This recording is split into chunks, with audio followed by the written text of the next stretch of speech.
सावधान। ओकारं बिंदु संयुक्तं नित्यं ध्यायन्ति योगिनः कामदं मोक्षदं आराय नमो नमः। अविरल सतगम होगा प्रचाली सकल भूतल कलंका मुनि विरूपासी तीर्था सरस्वती हरतुन दूरितम अज्ञानातिमिरांधा नाम ज्ञानांजन शलाकया चक्षुरुन्मीलितं येन तस्मै श्री गुरुवे नमः। श्री परम गुरुवे नमः। परम्पराचार्य गुरुभ्यो नमः। सकल कलुषमिध्वसकं श्रेषां परिवर्धकं धर्म सम्बन्धकं भवजीवन प्रतिबोधकारकं पुण्य प्रकाश पापणास्तमिदं शास्त्रं श्री आदि पुराण ग्रंथराज नामधेय अस्य मूल ग्रंथ करता श्री सर्वज्ञ देवास्तदुत्तर ग्रंथ करता श्री गंधर देवा प्रतिगंधर देवा तेषां बचो सार्थमासाद्य श्री सेनाचार्येण विरचितं तं शास्त्रं संसाराय सावधान मंगलम भगवान वीरो मंगलम गौतमो गढ़ी मंगलम कुंद कुंजातो जयंतरमोस्तु मंगलम सर्व मंगल मांगल्यम सर्व कल्याण कारकम प्रधानम सर्वधर्माणां जैनम जयतु शासनम जैनम जयतु शासनम जैनम जयतु शासनम सरस्वती नमस्तुभ्यं वरदे वरदे कामरूपिणी विद्यारंभं करिष्यामि सिद्धिर्भवतु मे सदा। द्वादशक जिनवानी माता की जय। परम मांगलिक ग्रंथ आदि पुराण ग्रंथराज की जय। जिनसे नाचार्य की जय। पन्नालाल जी साहित्यकार की जय। अढ़ाई दीप में विराजमान सभी आचार्य उपाध्याय सर्व साधु के चरणों में नमस्तु नमस्तु नमस्तु। सभी आरिका माता जी के चरणों में वंदा में वंदा में वंदा में। सभी छुल्लक छुल्लिका एलक के चरणों में इच्छा में इच्छा में इच्छा में। सभी प्रतिमाधारी के चरणों में ग्रुप में विराजमान प्रतिमाधारी के चरणों में वंदना वंदना वंदना। ग्रुप में विराजमान पूज्यजनों का सादर चरण पर सभी से सादर जय जिनेन्द्र। श्रीमते सकल ज्ञान साम्राज्य पद में से धर्म चक्र वृत्ते वृत्ते संसार भीम से। बोलो आदिनाथ भगवान की जय। चलिए जिनको पढ़ना है पढ़ें। हाँ, मुन्नी पढ़ रही थी। मुन्नी आई नहीं क्या शायद अभी।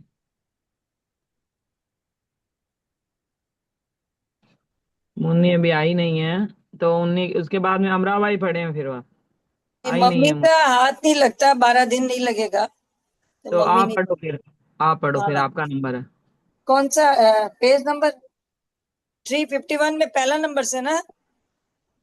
नहीं पहला नहीं, वो कल ये इतना तो पढ़ लिए थे 7 कल। नंबर से हो गया था, 8वां से शुरू करिए। 8वां से पढ़ेंगे, हाँ तीन 7 सौ पढ़ लिए। बावन 352 पेज पे। हाँ, 1 मिनट।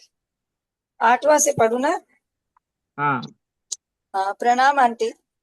ऐसे उन अद्वितीय अविनाशी भगवान ऋषभ देव को एक प्रसिद्ध ओम अक्षर के समान ध्यान कर तथा पूर्व शास्त्रों का विचार कर इस महापुराण की चुलिका कहता हूँ। हमारे गुरु जिन सेनाचार्य ने हमारे स्नेह से अपने द्वारा कहे हुए पुराण में सब रस कहे हैं, इसीलिए उनकी भक्ति से छोड़े गए रसों का ही हम आगे इस ग्रंथ में उपयोग करेंगे। राग आदि को दूर से ही छोड़कर श्रृंगार आदि रसों का निरूपण कर पुराणों की रचना करने वाले शुद्ध ज्ञानी पवित्र और मोक्ष की इच्छा करने वाले होते हैं। इस पुराण का समस्त सार तो महात्मा जिनसेनाचार्य ने पूर्ण ही कर दिया है। अब उसके बाकी बचे हुए अंश में प्रयत्न करने वाले हम लोगों का परिश्रम ऐसा समझना चाहिए जैसा कि किसी मकान के किसी बचे हुए भाग को पूर्ण करने के लिए थोड़ा सा परिश्रम करना पड़ता हो। यह पुराण रूपी वृक्ष शब्द और अर्थ से प्रौढ़ है तथा उत्तम उत्तम पत्ते और फलों से सुशोभित हो रहा है। इसमें मेरे वचन नवीन पत्तों के समान है, इसीलिए विद्वान लोग उन्हें अवश्य ही अपने कर्णों पर धारण करें। कर्णों पर मैंने पेज नंबर बताओ ना। 352 का 12वां नंबर है। भावार्थ: जिस प्रकार वृक्ष के नए पत्तों को लोग अपने कानों पर धारण करते हैं, उसी प्रकार विद्वान लोग हमारे इन वचनों को भी अपने कानों में धारण करें, अर्थात स्नेह से श्रवण करें। इस पुराण का पूर्व भाग गुरु अर्थात जिनसे नाचार्य अथवा दीर्घ वर्गों से बना हुआ है और उत्तर भाग पर अर्थात गुरु से भिन्न शिष्य गुणभद्र अथवा लघु वर्णों के द्वारा बनाया जाता है। इसीलिए क्या वह छंद के समान सुंदर नहीं होगा? अर्थात अवश्य होगा। भावार्थ, जिस प्रकार गुरु और लघु वर्णों से बना हुआ छंद अत्यंत सुंदर होता है, उसी प्रकार गुरु और शिष्य के द्वारा बना हुआ यह पुराण भी अत्यंत सुंदर होगा। जिस प्रकार ईख का पूर्वार्ध भाग ही रसीला होता है, उसी प्रकार इस पुराण का भी पूर्वार्ध भाग भी रसीला हो, यह विचार कर मैं इसके उत्तर भाग की रचना प्रारंभ करता हूँ। मुझमें योग्यता की खोज न कर इसे केवल धर्म समझकर ही ग्रहण करना चाहिए, क्योंकि भोजन करने वाले प्रिय वचन कहने पर ही स्वादिष्ट भोजन की इच्छा नहीं करते। भावार्थ, जिस प्रकार भोजन करने वाले पुरुष प्रिय वचनों की अपेक्षा न कर स्वादिष्ट भोजन का ही विचार करते हैं, उसी प्रकार धर्मात्मा लोग मेरी योग्यता की अपेक्षा न कर केवल धर्म का ही विचार करें, धर्म समझकर ही इसे ग्रहण करें, अथवा इस पुराण का अग्रभाग भी नीरस नहीं होगा। यह निश्चय है, क्योंकि धर्म का अग्रभाग कहीं किसी पुरुष ने नीरस ही नहीं देखा है। यदि मेरे वचन स्वादिष्ट हो तो इसमें गुरुओं का भी महात्म्य समझना चाहिए, क्योंकि जो फल मीठे होते हैं वह वृक्षों का ही प्रभाव समझना चाहिए। चूंकि वचन हृदय से निकलते हैं और मेरे हृदय में गुरु विद्यमान है, इसीलिए वे मेरे वचनों में अवश्य ही संस्कार करेंगे, अर्थात उन्हें सुधार लेंगे। अतः मुझे इस ग्रंथ के बनाने में कुछ भी परिश्रम नहीं होगा। इस पुराण को सुनने की इच्छा करने वाले भव्य जीव है, इसका अर्थ जिनेंद्र देव ने कहा है और उसके कहने वाले शब्द है। इसीलिए एक मिनट जो है भाभी, एक मिनट बताना। जैसे इन्होंने लिखा ना कि 14 में कि ये जो है मैं उसका गुणभद्र जो है इसको आगे वाला भाग भी वो कर रहे हैं, लेकिन भाभी हमने तो पढ़ा है कि पूरा आदि पुराण तो जिनसे आचार्य ने लिखा ही था, और उसके बाद में 23 नहीं, उनकी मृत्यु हो गई थी ना, आगे का गुणभद्राचार्य लिखे हैं। अच्छा, आदि पुराण में भी आता उन्होंने गुणभद्र जी ने लिखा। अभी तक तो यही पता था कि पूरा आदिनाथ भगवान का तो जिनसेन जी ने लिखा है, और बाकी पहला 23 भाग तीर्थंकर का। पहला भाग पूरा जिनसेन अच्छा आचार्य का है। अच्छा, और दूसरा भाग में थोड़ा सा होने के बाद उनका मृत्यु हो जाती है, तो फिर ठीक है। गुणभद्राचार्य इसको पूरा करते हैं। हाँ बोलो। इस पुराण को सुनने की इच्छा करने वाले भव्य जीव है, इसका अर्थ जिनेंद्र देव ने कहा है और उसके कहने वाले शब्द है। इसीलिए इसमें निंदा दोष नहीं है।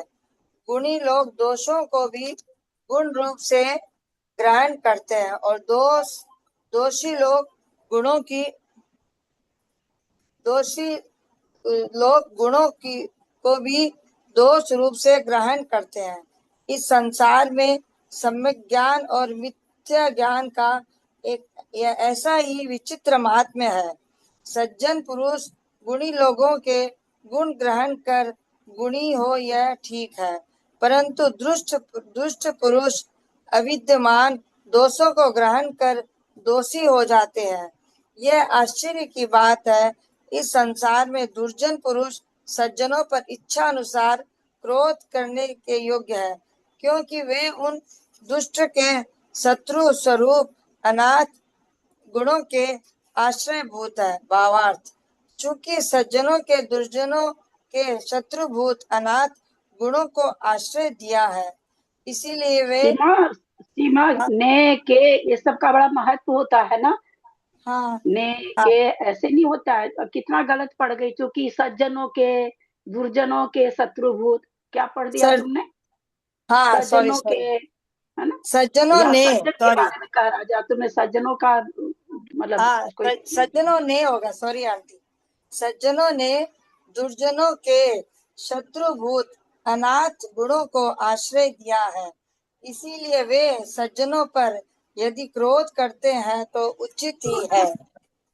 जिस प्रकार कविश्वर लोग अपने अनुकूल चलने वाले की सदा स्तुति करने के योग्य होते हैं, उसी प्रकार कवि भी अपने अनुकूल नहीं चलने वाले मेरी निंदा करने के योग्य है। भावार्थ, उत्तम कवियों के मार्ग पर चलने के कारण जहाँ वे मेरी प्रशंसा करेंगे, वहाँ कुर, कुर, कुकवियों के मार्ग, कुकवियों मतलब कुकवियों, कवियों के, कवि, कुकवियों कवि, के मार्ग, हाँ, मार्ग पर न चलने के कारण वे मेरी निंदा भी करेंगे। कवि ही कवि के काव्य करने के परिश्रम को अच्छी तरह जान सकता है। जिस प्रकार बंध्या स्त्री पुत्र उत्पन्न करने की वेदना को नहीं जानती, उसी प्रकार अकवि कवि के परिश्रम को नहीं जान सकता। रे दुष्ट, यदि मेरे इस ग्रंथ में दोष हो तो उन्हें तू ग्रहण कर, क्योंकि वह तेरा ही धन है, उसके लिए तुझे रुकावट नहीं है। परंतु मैं तुझसे यह फिर भी प्रार्थना करता हूँ कि तू मेरे गुणों का ग्रहण मत कर। भावार्थ, दुर्जनों के द्वारा दोष ग्रहण किए जाने पर रचना निर्दोष हो जाएगी और निर्दोष होने से सबको रुचिकर होगी, परंतु गुण ग्रहण किए जाने पर वह निर्गुण हो जाने से किसी को रुचिकर नहीं होगी। अतः यहाँ आचार्य ने दुर्जन पुरुष से कहा है कि तू मेरी इस रचना के दोष ग्रहण कर, क्योंकि वह तेरा धन है, परंतु गुणों पर हाथ नहीं लगाना। जिस प्रकार जन्म के अंधे किसी दृष्ट पुरुष के द्वारा की हुई किसी के रूप की स्तुति या निंदा उसकी हंसी के लिए होती है, उसी प्रकार गुण और दोषों के विषय में अजानकार पुरुष के द्वारा ही की हुई स्तुति या पुरुषों के द्वारा की हुई स्तुति या निंदा केवल उसकी हंसी के लिए होती है। अथवा वह अजानकार मनुष्य भी मेरी रचना की निंदा या स्तुति करे, क्योंकि ऐसा न करने से चतुर पुरुषों को हास्य का स्थान कहाँ प्राप्त होगा। भावार्थ, जो मनुष्य उस विषय का जानकर न होकर भी किसी की निंदा या स्तुति करता है, चतुर मनुष्य उसकी हंसी ही करते हैं। महापुरुष क्या तुच्छ मनुष्यों के समान छोटे छोटे उपद्रव को गिना करते हैं? अर्थात नहीं। तृण की आग से रुई जल सकती है, परंतु उससे समुद्र के जल को संताप नहीं हो सकता। काठ से उत्पन्न हुई अग्नि काठ को जला देती है, परंतु काठ उसे बढ़ाता ही है। ये दोनों उदाहरण अच्छे और बुरे भावों को प्रकट करने के विषय में दीपक के समान आचरण करते हैं। दुष्ट पुरुष मेरी रचना को सुनकर गुणों की स्तुति और दोषों की निंदा करें, क्योंकि यद्यपि वे उत्तम रचना करना नहीं जानते, तथापि मेरी रचना की स्तुति अथवा निंदा ही उनकी कीर्ति को करने वाली होगी।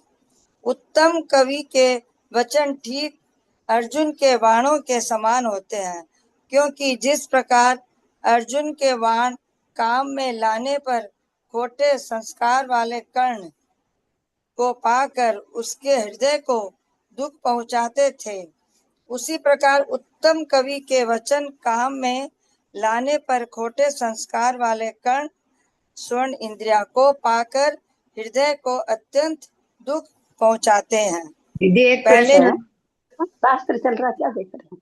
आवाज कहाँ जा रही? ये अर्जुन का जो उदाहरण दिया कर्ण का, उसका कथानक जानना था। अर्जुन के बाण में काम लाने पर कहाँ गया? एक मिनट। ठीक, अर्जुन के बाणों के समान होते हैं, क्योंकि जिस प्रकार अर्जुन के बाण काम में लाने पर खोटे संस्कार वाले कर्ण, तो ये जो कर्ण नाम का राजा था, तो उसको वही उसके बाण से मारा गया था ना। ये कुंती के पुत्र, जो कुंती का पुत्र कर्ण था, वो था या दूसरा था कोई? वही कर्ण, कुंती के पुत्र को यही मारा है ना, कर्ण को तो यही मारा। अपनी महाभारत में क्या है मुझे नहीं, अपना पांडव पुराण में नहीं। हाँ, अपने उसमें क्या नहीं पता है, पर महाभारत में तो वही है, अर्जुन के बाण से कर्ण मारा जाता है। तो वही खोटा संस्कार था, दुर्योधन के तरफ था, तो इसलिए खोटा संस्कार वाला कर्ण। अपने भी तो इसी में यही आया कि अर्जुन ने कर्ण को मारा। हाँ हाँ, हमको अपने वाले का नहीं मालूम है। तो उसी तरह से कह रहे हैं, कवि के वचन भी काम में लाने पर खोटे संस्कार वाले कर्ण यानी सर्व इंद्रिय को पाकर हृदय को अत्यंत दुख पहुंचाते हैं। तो उसी का उदाहरण देकर के, उपमा देकर के बताएं। पहले के कवीश्वरों को गुरु मानकर ही यह रचना की गई है। इसीलिए जो कवि आज विद्यमान है अथवा आगे होंगे, वे सब उसे शुद्ध करने की कृपा करें।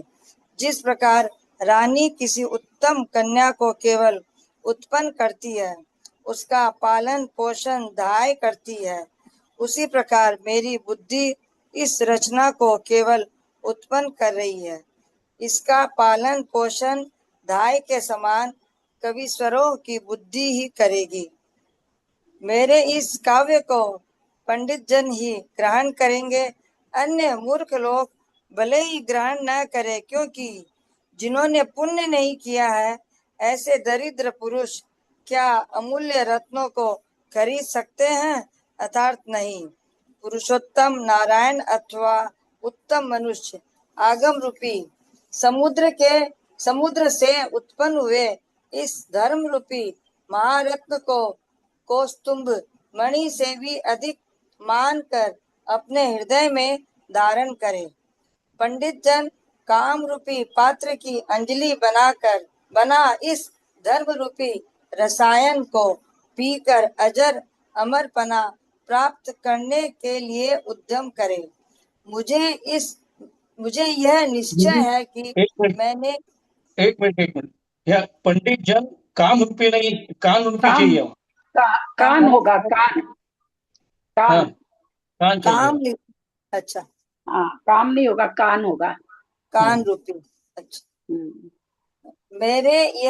मुझे यह निश्चय है कि मैंने अवश्य ही इस पुराण रूपी समुद्र के पवित्र मध्य भाग में अधिष्ठान किया है और उससे सुभाषित रूपी रत्नों का संचय किया है।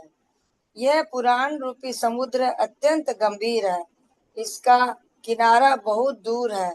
इस विषय का मुझे कुछ भी भय नहीं है, क्योंकि सब जगह दुर्लभ है और सबसे श्रेष्ठ गुरु जिन सेनाचार्य मेरे आगे है। इस पुराण की सिद्धि अपने महापुराण इस नाम से ही सूचित है, इसीलिए मैं इसे कह सकूंगा अथवा इसमें निर्वाह पा सकूंगा या नहीं, इसकी मुझे कुछ भी आकुलता नहीं है। जिन सेनाचार्य के अनुगामी शिष्य प्रशंस मार्ग का आलंबन कर अवश्य ही संसार रूपी समुद्र से पार होने की इच्छा करते हैं, फिर इस पुराण के पार होने की बात तो कहना ही क्या। भावार्थ, जिन सेनाचार्य के द्वारा बतलाए हुए मार्ग का अनुसरण करने से जब संसार रूपी समुद्र का पार भी प्राप्त किया जा सकता है, तब पुराण का पार अंत प्राप्त करना क्या कठिन है? अर्थ मन में है, शब्द जिह्वा के अग्रभाग पर है और उन दोनों के अलंकार प्रसिद्ध है ही। अतः इस पुराण की सिद्धि होने में समय का विलंब नहीं है, अर्थात इसकी रचना शीघ्र ही पूर्ण होगी। जिस प्रकार खानी में रत्नों की कमी नहीं है, उसी प्रकार जिनके मन में तर्क अथवा पदार्थों की कमी नहीं है, फिर भला जिसमें अनेक प्रकार के अलंकार है, ऐसे काव्य के बनाने वाले कवि को दरिद्रता किस बात की है। मेरी यह रचना अत्यंत सुंदरी स्त्री के समान है, क्योंकि जिस प्रकार सुंदर स्त्री विचित्र पदन्यासा अर्थात अनेक प्रकार के चरण रखने वाली होती है। पदन्यासा मतलब क्या आंटी जी? हाँ, पदन्यासा, पदन्यासा एक मिनट, कहाँ पर हो? 43 हाँ, में। मिल गया। मेरी यह रचना अत्यंत सुंदर स्त्री के समान है, क्योंकि जिस प्रकार सुंदर स्त्री विचित्र पदन्यासा यानी अनेक प्रकार से चरण रखने वाली होती है। चरण रखना वही उसी प्रकार की रचना, पीछे पदन्यासा था, अनेक प्रकार सुबंत तिगंत रूपद, वही एक सुंदर स्त्री से हाँ वही मतलब निकलेगा, पर कई तरह से चल लेती होगी ना, जैसे नृत्य करते हुए उस हिसाब से कुछ होता होगा सुंदर स्त्री का, तो उसी तरह से कर रहे पद हमारा जो रचना है ये तिगंत व्याकरण है, सुबंत तिगंत व्याकरण है ये। ठीक, आगे भी उसमें है ना, हाँ, अनेक, उसमें लिखा आगे भी उसमें अनेक लिखी प्रकार, अनेक सुवंत तिड़ंत रूपद रखने वाली है। वही सुबंत उसी प्रकार ही रचना भी विचित्र व्याकरण है ना, व्याकरण है सुबंत तिगंत सुबंत तिड़ंत रूपद रखने वाली है। शब्दों के क्या नाम से क्रिया कारक ये सब बनता है। तिगंत क्रिया, तिगंत जो क्रिया होती भर्व होती उसका रूप चलता है। वो यहाँ पर कह रहे हैं कि शब्दों के अनेक रूप लेकर के हम मेरी यह बनेगी। सुबंत और तिगंत व्याकरण का शब्द है। अनेक प्रकार से चरण रखने वाली होती है, उसी प्रकार यह रचना भी विचित्र पदन्यासा अर्थात अनेक प्रकार के सुबंत तिड़ंत रूप पद रखने वाली है। जिस प्रकार सुंदर स्त्री रसिका अर्थात रसीली होती है, उसी प्रकार यह रचना भी रसिका अर्थात अनेक रसों से भरी हुई है। और जिस प्रकार सुंदर स्त्री सालंकार अर्थात कटक कुंडल आदि आभूषणों से सहित होती है, उसी प्रकार यह रचना भी सालंकार अर्थात उपमा रूपक आदि अलंकारों से सहित है।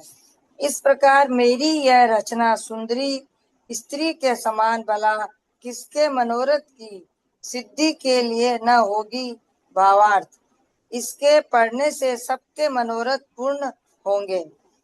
यह शुभ रचना पहले से संचित पापों को नष्ट करने वाली है, आने वाले पापों को रोकने वाली है और पुण्यों को बुलाने वाली है। इसीलिए इसका सदा ध्यान करते रहना चाहिए। उत्तम मनुष्यों की हित में प्रीत होती है और साधारण मनुष्यों को जो इष्ट ही वही प्रिय होता है। यह पुराण हित रूप भी है और प्रिय भी है, अतः सभी को अच्छी तरह संतुष्ट करता है।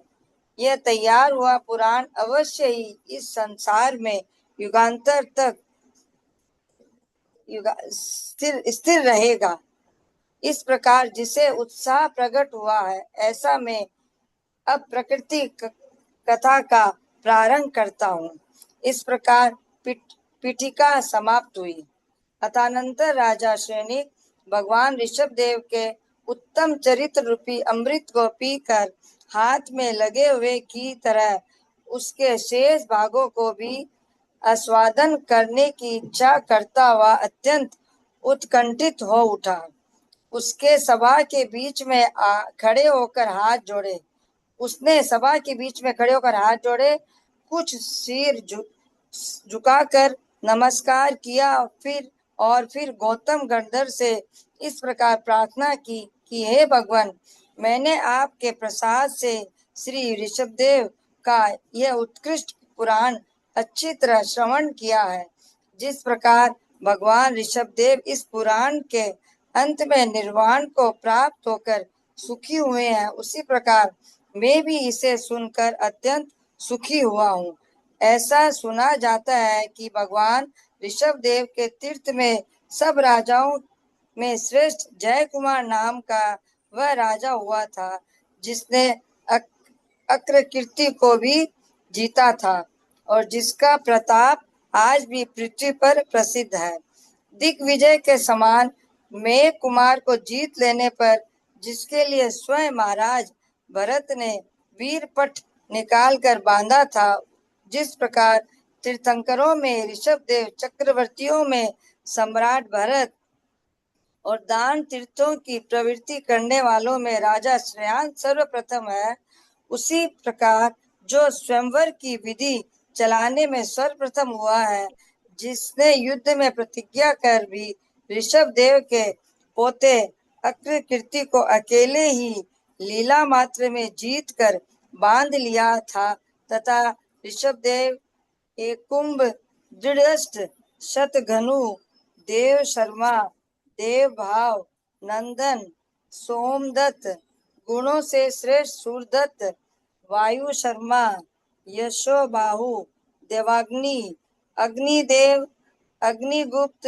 मित्राग्नि हलभृत प्रसिद्ध महेंद्र वसुदेव, उसके अनंतर वसुंधर अचल मेरु, तदनंतर मेरुधन मेरुभूति सर्वेश सर्वयश सर्वयज्ञ सर्वगुप्त सर्वप्रिय सर्वदेव सर्वविजय विजयगुप्त, फिर विजय मित्र विजयिल अपराजित वसुमित्र प्रसिद्ध विश्वसेन साधुसेन सत्यदेव देव सत्य सत्यगुप्त सत्पुरुषों में श्रेष्ठ सत्यमित्र गुणों से युक्त निर्मल विनीत संवर मुनिगुप्त मुनिदत्त मुनियज्ञ मुनिदेव गुप्त यज्ञ मित्र यज्ञ स्वयंभू भवदेव भगदत्त भग फल्गु गुप्त फल्गु मित्र फल्गु प्रजापति सर्वसंग वरुण धनपालक धनवान तेजो राशि महावीर महारथ विशालक्ष महाबाल सूचिसाल, फिर वज्र ब्रजसार चंद्रचूर जय महारस अतिशय श्रेष्ठ कच्छ महाकच्छ नमी विनमी बल अतिबल भद्रबल नंदी, फिर महाभागी नंदी मित्र कामदेव और अनुपम। इस प्रकार भगवान ऋषभ देव के 84 गंधर्व थे। ये सभी सातों रिद्धियों से सहित थे और सर्वज्ञ देव के अनुरूप थे। इन 84 गंधर्वों में जो घर का त्याग कर अत्यंत प्रभावशाली आवाज निकलो ना गुणवान और 71वीं संख्या को प्राप्त करने वाला अर्थात 71वां गंधर्व हुआ था, उन्हीं जय कुमार का पुराण मुझे कहिए, क्योंकि उसमें बहुत भारी सार्थक है। आप भव्य जीव रूपी चातक पक्षियों के समूह के लिए उत्तम मेघ के समान है। तदनंतर गंधर्व देव से अपना अनुग्रह जानकर राजा श्रेणी अपने स्थान को अलंकृत करने लगा अर्थात अपने स्थान पर जा बैठा। सो ठीक ही है, क्योंकि बुद्धिमान पुरुष संकेत को जानने वाले होते हैं। हे शिष्ट, जिसे हम लोग पूछना चाहते थे वही तूने पूछा है, इसीलिए तू ही हमारा मन है और तू ही मेरी जीव है। इस प्रकार समस्त सभा ने उसकी प्रशंसा की थी। राजा श्रेणी के द्वारा इस प्रकार पूछे गए गौतम गंधर्व उसका अनुग्रह करने के लिए तत्पर हुए। सो ठीक ही है, क्योंकि सज्जन पुरुष याचकों को विमुख नहीं करते। निश्चय से यही उनका व्रत है। गौतम स्वामी कहने लगे कि हे श्रेणी, सुन, तूने यह प्रश्न अच्छे अवसर पर किया है, अथवा यह ठीक है कि यह ठीक है कि अवसर को जानने वाले सत्पुरुष अंत में किसको वश नहीं कर लेते। और आगे बोलना है, कितना बोलना है शर्मिला? अभी आप तो 7 से पढ़े हैं ना, 100 पढ़ते हैं ना, तो अभी 100 तक पढ़ लीजिए आप। 100 पढ़ते हैं क्या कि 50 हाँ पढ़ते हैं? नहीं, अच्छा, 100 पढ़ते हैं, 73 हुआ है अभी आपका, हाँ हाँ। 100 तक पढ़ लीजिए पूरा। इस जम्बू द्वीप से दक्षिण भरत क्षेत्र में वर्ण और आश्रमों से भरा हुआ कुरु जंगल नाम का बड़ा भारी देश राजमती भाभी म्यूट हो जाइए। मेरा खुल गया। संसार में यह देश धर्म, अर्थ, काम और मोक्ष इन चारों पुरुषार्थों की एक खान है तथा यह देश स्वर्ग के समान है अथवा स्वर्ग में भी इंद्र के विमान के समान है। उस देश में हस्तिनापुर नाम का एक नगर है जो कि सब प्रकार की संपदाओं से बड़ा ही विचित्र है तथा जो समुद्र में लक्ष्मी की उत्पत्ति को झूठा सिद्ध करता हुआ उसके सूर्य के समान जान पड़ता है।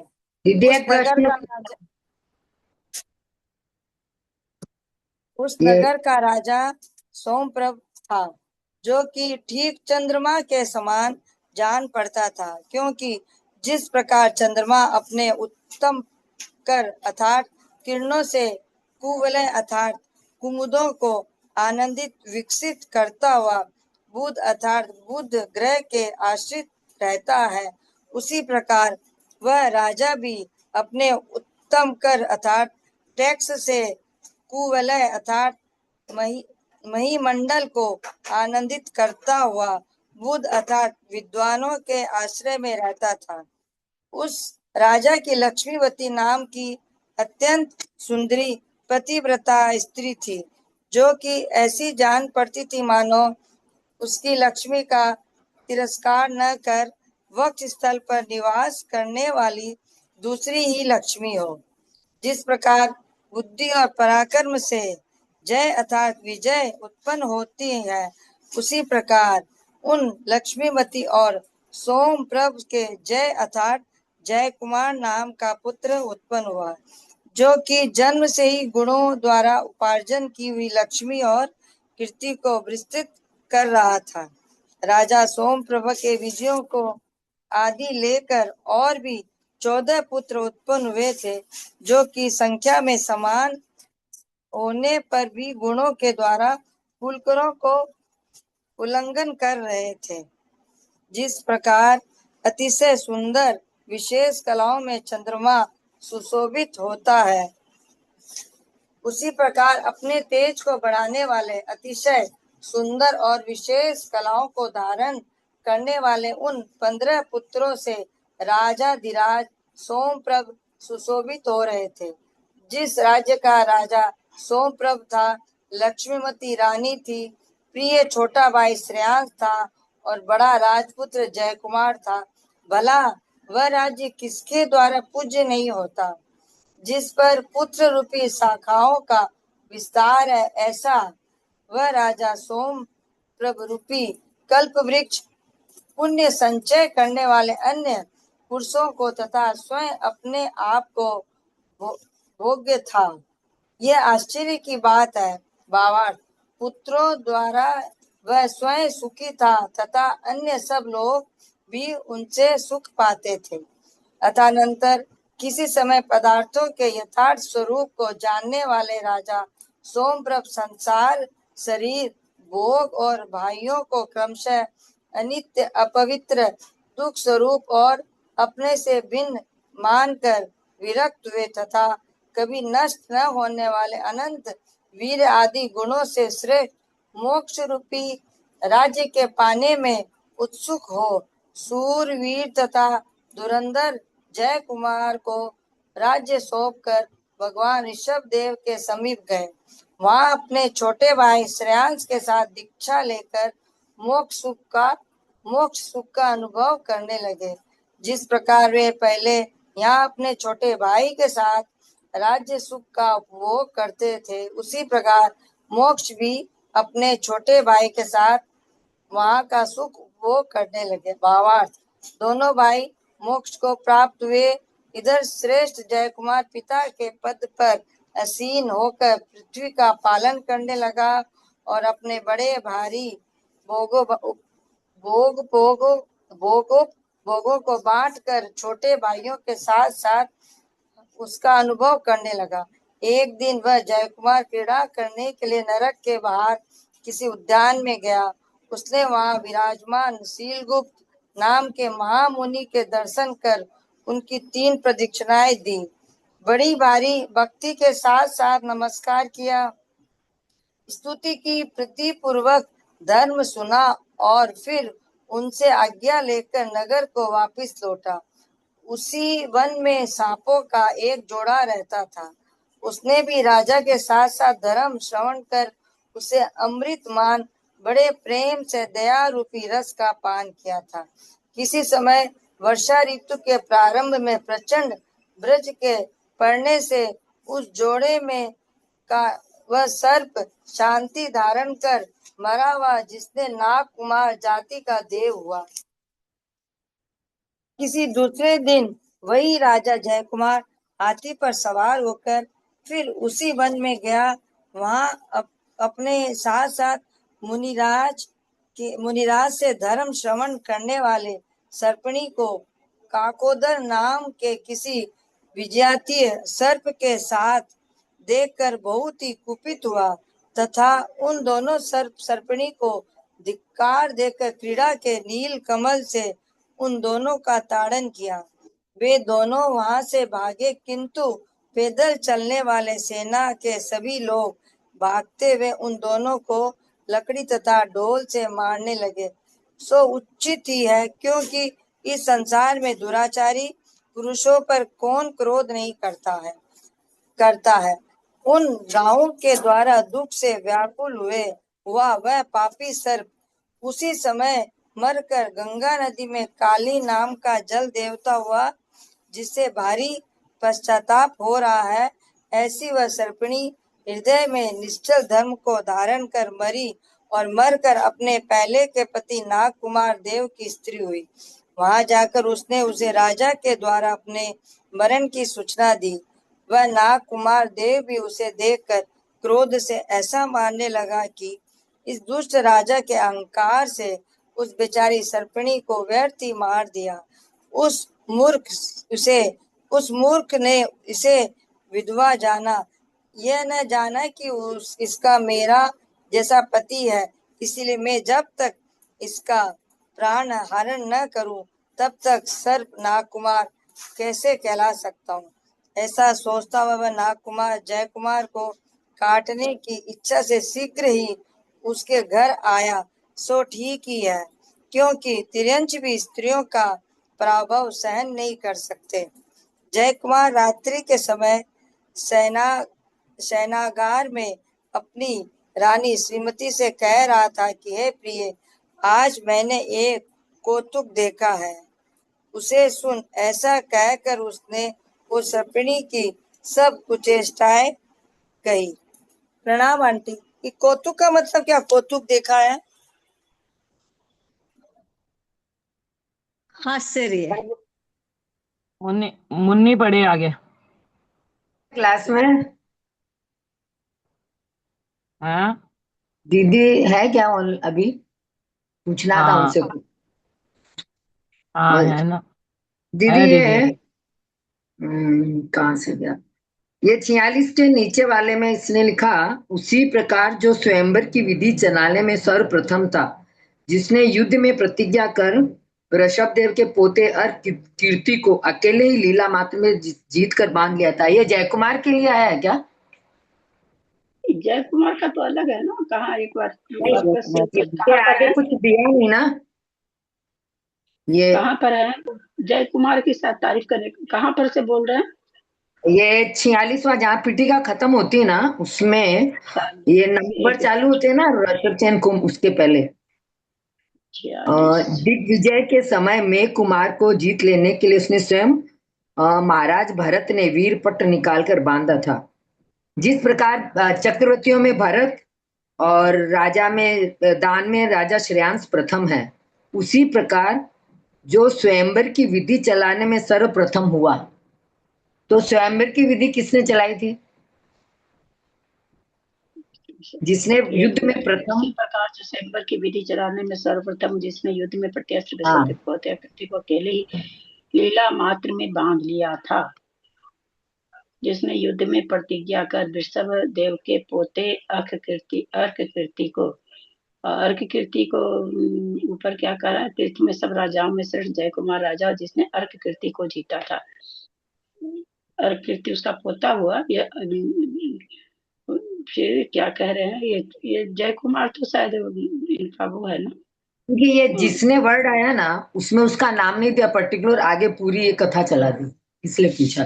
जो स्वयंवर विधि उसी के लिए आया ना, जय कुमार की ऊपर जय कुमार की तारीफ हुई है ना। हाँ। ऐसा सुना जाता है भगवान वृषभ देव के तीर्थ में सब राजाओं में श्रेष्ठ जय कुमार नाम का राजा हुआ। ऊपर जो आ रहा ऊपर से वह राजा हुआ था, उसने अर्क कीर्ति को जीता था, जिसके प्रताप से आज भी पृथ्वी पर प्रसिद्ध है। दिग्विजय के समय कुमार को जीत लेने पर जिसने स्वयं महाराज भरत ने वीरपट निकालकर बांधा था। ये जय कुमार के लिए सारी चीज आ रही है कि जय कुमार का कितना नाम है। जिस प्रकार तीर्थंकरों में वृषभ चक्रवर्तियों में बड़ा समृद्ध दान तीर्थ, उसी प्रकार जो स्वयंवर की जय कुमार के लिए आया है। ठीक है, मैं पढ़ूं क्या? हाँ पढ़ो। इसी प्रकरण में वह कहने लगा कि देखो, एक बार रोटेट करो, तुम्हारा चेहरा आधा आ रहा है। नहीं आ रहा है? नहीं सीधा नहीं आया, मुझे ही दिख रहा है खाली। चलेगा ना? बंद कर दूं क्या? नहीं चालू रखो, चालू रख के करो ना। वो सीधा नहीं हो रहा तो टाइम चला जाएगा फिर। ठीक है पढ़ो। आ रहा है अभी? हाँ सीधा हो गया। इसी प्रकरण में वह कहने लगा कि देखो, स्त्रियां कुलीनता, अवस्था, रूप, विद्या, चारित्र, यश, लक्ष्मी, प्रभुता, पराक्रम, कांति, इहलोक परलोक, प्रीति, अप्रीति, ग्रहण करने योग्य, ग्रहण न करने योग्य, दया, लज्जा, हानि, वृद्धि, गुण और दोष को कुछ भी नहीं गिनती है।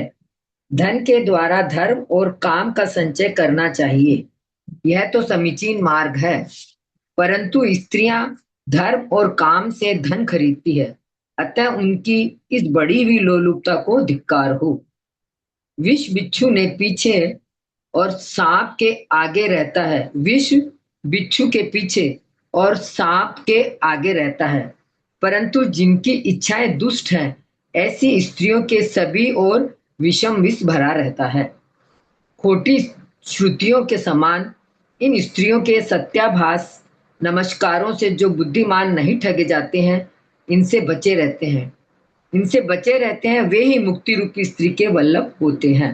भावार्थ, जिस प्रकार कुशास्त्रों से न ठगाए जाकर उनसे सदा बचे रहने वाले पुरुष मुक्त होते हैं, उसी प्रकार इन स्त्रियों के हाव भाव आदि से ठगाए जाकर उनसे बचे रहने वाले, दूर रहने वाले पुरुष ही मुक्त होते हैं। जिन स्त्रियों की प्रसन्नता ही भयंकर है, उनके क्रोध का क्या कहना है। जिस प्रकार गहरी नदियों की निर्मलता मूर्ख लोगों को भीतर प्रविष्ट कर मार देती है, उसी प्रकार स्त्रियों की प्रसन्नता भी मूर्ख पुरुषों को अपने अधीन कर नष्ट कर देती है। इंद्रजाल करने वाले अपने इंद्रजाल अथवा माया से मूर्ख ग्रामीण पुरुषों को ही ठगा करते हैं, परंतु स्त्रियां इंद्र सहित बृहस्पति को भी ठग लेती है। इसलिए स्त्रियां मायाचार की माताएं कही जाती है। प्रथम तो गुण स्त्रियों का आश्रय लेते ही नहीं है। यदि कदाचित आश्रय के अभाव में अपना नाश होने के भय से आश्रय लेते भी हैं, तो अधिक समय तक नहीं ठहरते, और कदाचित कुछ समय के लिए ठहर भी जाते हैं तो अंत में अवश्य ही नष्ट हो जाते हैं। दोषों का तो पूछना ही क्या है। वे तो स्त्री स्वरूप ही है, अथवा दोषों की उत्पत्ति स्त्रियों में है, अथवा दोषों से स्त्रियों की उत्पत्ति होती है। इस बात का निश्चय इस संसार में किसी को भी नहीं हुआ है। निर्गुणों को गुणी और गुणियों को निर्गुण मानने के लिए परमात्मा भी समर्थ नहीं है, परंतु स्त्रियां ऐसा अनायास ही मान लेती है। मोक्ष गुण स्वरूप और नित्य है, परंतु स्त्रियां दोष स्वरूप और चंचल है। मानो इसीलिए अरहंत देव के शास्त्रों में उनका मोक्ष होना नहीं माना गया है। हे प्रिय, जिस प्रकार लताओं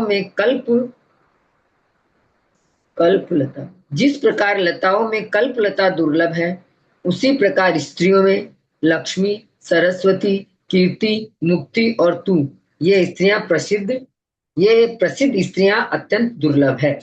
यह सब जयकुमार ने अपनी स्त्री से कहा। उसे सुनकर जयकुमार को मारने की इच्छा करने वाला वह नागकुमार अपने मन में कहने लगा कि देखो, उस स्त्री के पाप छिपाने से ही मुझ पापी ने इस पाप का चिंतन किया है।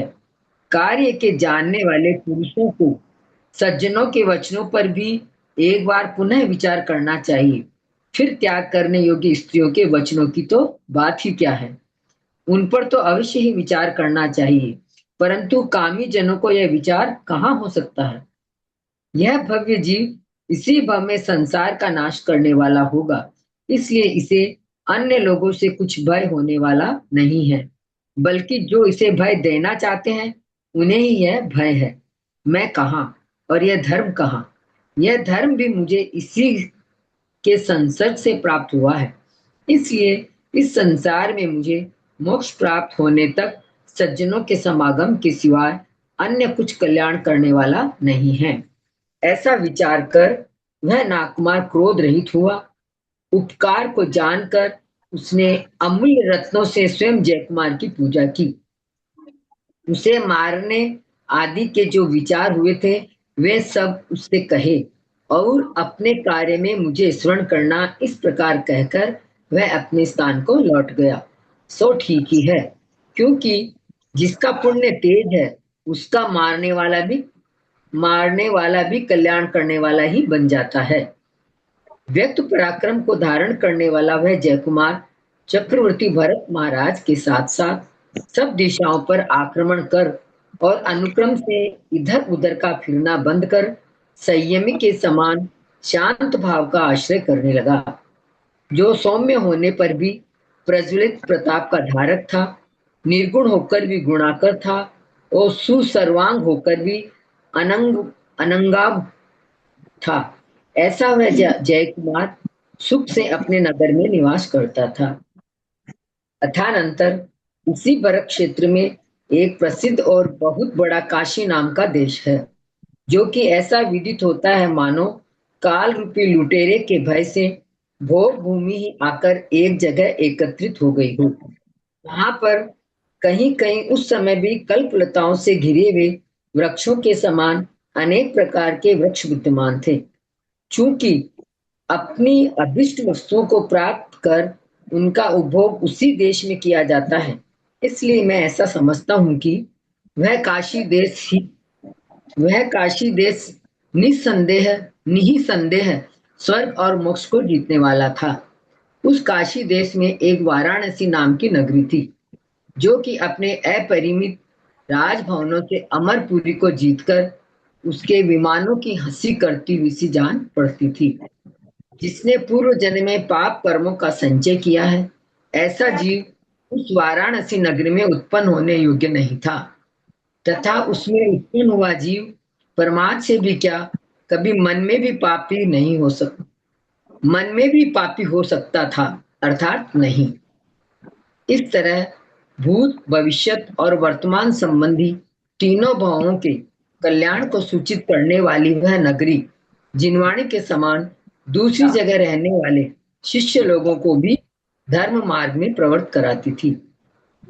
जिस प्रकार विनयी पुरुष विद्या का स्वामी होता है, उसी प्रकार अपने नाम से ही शत्रुओं को कंपित कर देने वाला राजा अकंपन अकंपन उस नगरी का स्वामी था।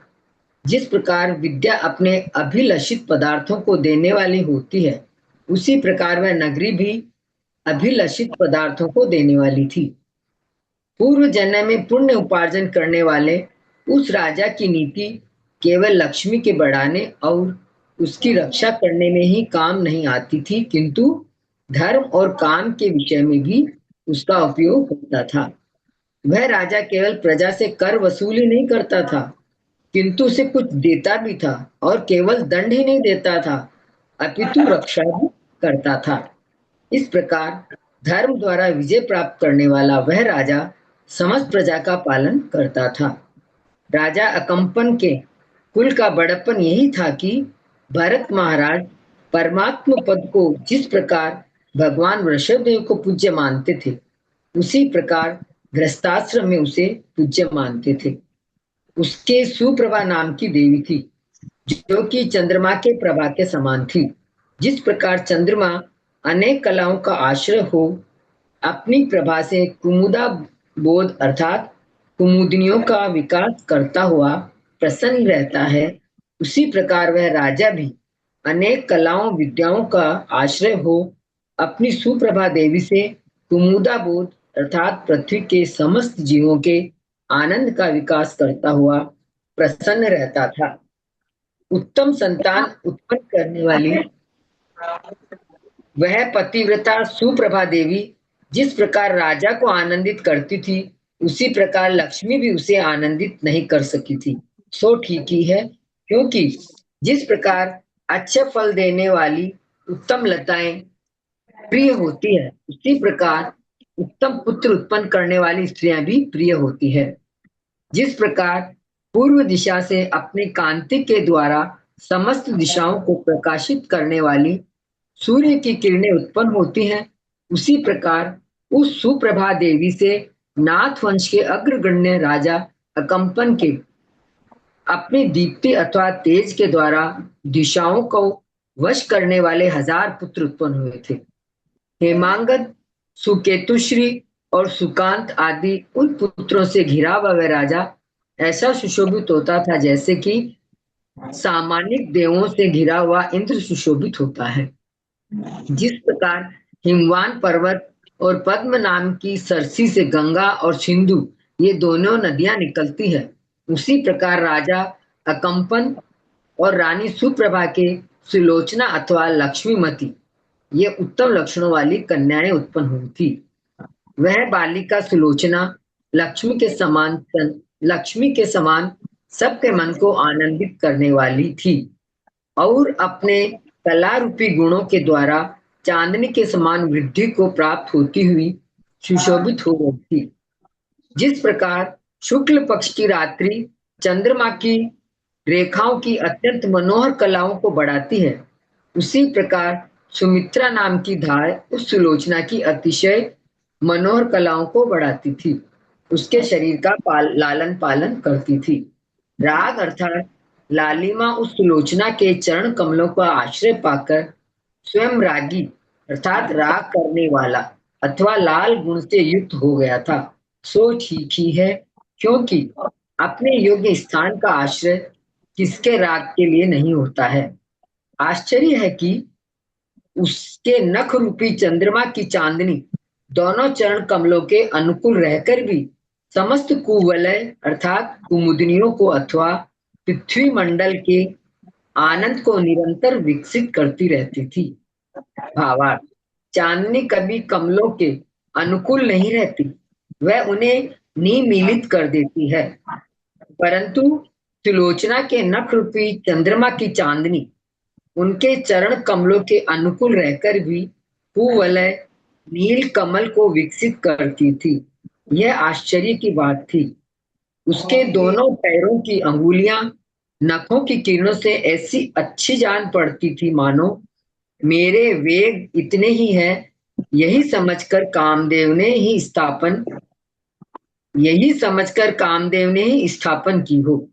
अर्थात अभिलाषा, चिंता आदि काम के 10 वेग हैं और दोनों पैरों की अंगुलियां भी 10 है, इसलिए वे ऐसी जान पड़ती थी मानो कामदेव ने अपने वेगों की संख्या बतलाने के लिए ही उन्हें स्थापित किया हो, जिसे सब लोग नमस्कार करते हैं।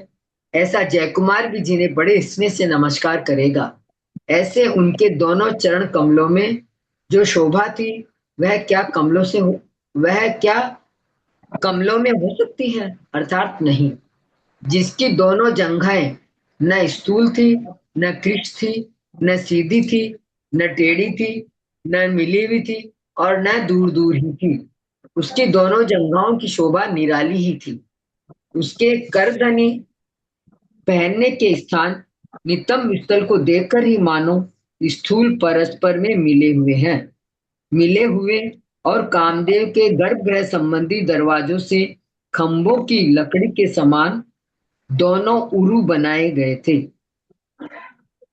उसका नितंब प्रदेश ऐसा अच्छा जान पड़ता था मानो कामदेव की वेदी ही हो, अथवा कामदेव रूपी हाथी का सिर ही हो, अथवा कामदेव रूपी पर्वत का शिखर ही हो। उसका मध्य भाग ऐसा सुशोभित हो रहा था मानो विधाता ने उसे पहले तो अत्यंत कृष्ण बनाया हो और फिर समय हो टूट गया है। जाने के भय से त्रिवली रूपी 3 रस्सियों से मजबूत बांध दिया हो। नाभि रूपी कुएं से निकली हुई। मम्मी जी कल पढ़ हाँ लीजिएगा, बाकी समय हो गया, 8 बज गई है। ठीक है, जय जय, प्रणाम। भाभी उरु माने क्या होता है? उरु गुरु माने 143 में। जंगा होता है। अच्छा, या जिनवाणी स्तुति कर रही। हम्म, जय जिनेन्द्र दीदी, जिनवाणी माता की जय। माँ जिनवाणी बसो हृदय में, दुख का हो निस्तारा। हाँ, दुख का हो निस्तारा। नित्य बोधनी जिनवर वाणी, वंदन हो सतबारा। माँ जिनवाणी बसो हृदय में, दुख का हो निस्तारा। सितारा। हाँ, दुख का हो निस्तारा। वीतरागता घर बित जिसमें, ऐसी प्रभु की वाणी। वीतरागता घर बित जिसमें, ऐसी प्रभु की वाणी। जीवन में इसको अपनाए, बन जाए सम्यक ज्ञानी। जन्म जन्म तक ना भूलूंगा ये उपकार तुम्हारा। माँ जिनवाणी बसो हृदय में, दुख का हो निस्तारा। हाँ, दुख का हो निस्तारा। युग युग से ही माँ दुखी है, जग के सारे प्राणी। युग युग से ही माँ दुखी है, जग के सारे प्राणी। मोह रूप मदिरा को पी कर बने हुए अज्ञानी। ऐसी राह बता दो माता, मिटे मोह अंधियारा। माँ जिनवाणी बसो हृदय में, दुख का हो निस्तारा। हाँ, दुख का हो निस्तारा। द्रव्य और गुण पर्यायों का ज्ञान आप से होता। द्रव्य और गुण पर्यायों का ज्ञान आप से होता। चिदानंद चैतन्य शक्ति का भान आप से होता। मैं अपने में ही रम जाऊं, यही हो लक्ष्य हमारा। माँ जिनवाणी बसो हृदय में, दुख का हो निस्तारा। हाँ, दुख का हो निस्तारा। भटक भटक कर हार गए, अब तेरी शरण में आए। भटक भटक कर हार गए, अब तेरी शरण में आए। अनेकांत वाणी को सुनकर निज स्वरूप को ध्याए। जय जय जय माँ सरस्वती, सत सत नमन हमारा। जय जय जय जय माँ सरस्वती, को सत सत नमन हमारा। माँ जिन माणी बसो हृदय में, दुख का हो निस्तारा। हाँ दुख का हो निस्तारा। नित्य बोधनी जिन वरवाणी, वंदन हो सत बारा। माँ जिन वाणी बसो हृदय में, दुख का हो निस्तारा। हाँ दुख का हो निस्तारा। माँ जिन वाणी बसो हृदय में, दुख का हो निस्तारा। हाँ दुख का हो निस्तारा। जावानी के ज्ञान ते सुजे लोकालो, सुवाणी मस्तक नमो सदा देत हूँ दो। हे जिनवाणी भारती तो ही जपो दिन रैन, जो तेरा शरणा गए सो पावे सुख चैन। देव भजो अरिहंत को, गुरु सेवा निर्गंथ। दया धर्म पालो सदा, यही मोक्ष का कंठ। सब ग्रंथों का सार है महामंत्र नवकार, हम सब मिल करके पढ़े महामंत्र नवकार। नौवा नवकार मंत्र द्वादशांग दिनवाणी माता की जय।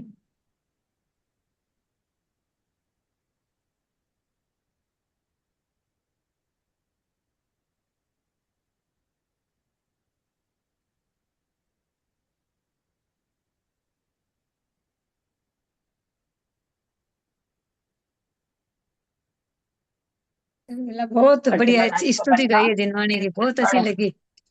बहुत बड़ों का सादर चरण देवी स्पर्श, को सभी को प्रणाम, सादर सभी को सादर बहुत नमस्ते। अच्छी ललिता लगी देवी को दिनवाणी सादर स्तुति। चरण पर, सभी बड़ों को प्रणाम, अंजनाई को सादर वंदना, प्रणाम सभी सबको को जय जय जय। जय। माधारी जी को जय वंदना। राम जी को प्रतिमाधारी को वंदन, वंदन, सभी बड़ों को सादर जय चरण, जय सभी को बड़ों जय को सादर प्रणाम, जय सभी जिनेन्द्र। को जय ललिता को जय जिनेन्द्र। ललिता को जिनेन्द्र। जय ललिता जिनेन्द्र। जी बड़ों को को दो चरण करते हैं, स्पर्श, अंजना जी को प्रतिमाधारी को वंदना, वंदना, बड़ों का सबको चरण स्पर्श, सबको सभी को जय सादर। सादर जय जिनेन्द्र। जिनेन्द्र। सभी को सभी सादर बड़ों को जय जिनेन्द्र। सादर प्रणाम, सभी को सादर आदरणीय भैया जी को इच्छामी, सभी को सादर जय जिनेन्द्र। दीदी को जय। चरण स्पर्श। रवि को वंदना, हाँ, सुधा को प्रणाम, जय जिनेन्द्र। ललिता जी को चरण स्पर्श। योग्य वंदना, सभी को सादर जय जिनेन्द्र। एंड कर रहे हैं, कल दोपहर में मिलते हैं। हाँ। धीरे